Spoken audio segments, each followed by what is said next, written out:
अस्सलाम वालेकुम रफ़ीक बलोच वाला एक दफ़ा तुम्हारी खिदमत। ये जो तो मैं दिखलाना पे ना ये पिज़्ज़ा ये ज़रूरी नहीं जो जो मैं खांदा पिया ये पिज़्ज़ा तो मैं दी तस्वीर दिखलाना पिया नहीं इहदे विच एक ट्विस्ट है वो तो मैं ताहू दिखलाना पिया। देखो मैं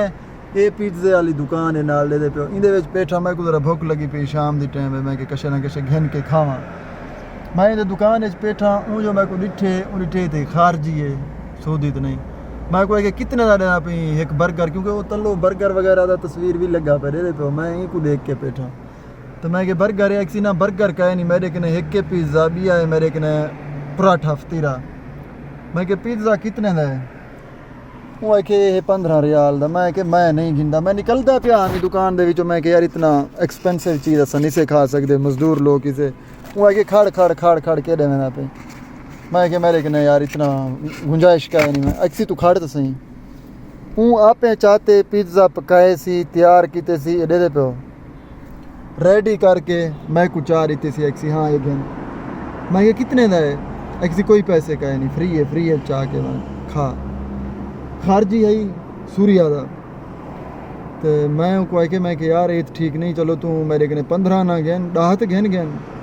मैं कि ना 10 गिनदा ना 15 गिनदा ना 5 गिनदा कशे नहीं मैं गिनदा तेरे को फ्री है तू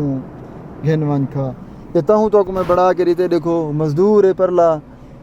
नहीं आइडिया कोई ज़्यादा तो हो सी देवन दा या जिमें है या अपने इंदे विचों खाते विचों दिते सी मगर उस दे मैं को ये दिते लेकिन ये भी तुसा यकीन मनो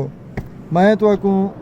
अपने दिल दे विच सच्ची गाल है मैं जिंदगी दे विच अपनी जिंदगी दे विच सारी दे विच अज पहली दफ़ा पिज़्ज़ा खांदा पिया कोई फ्री दे विच पहले पहल खाऊं सही चलो चस्त चाहो खड़ो है आहा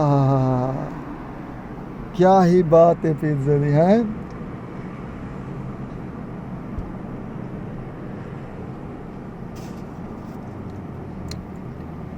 पिज़्ज़ा तो वैसे चंगी शै फ्री वाली तो चंगी शै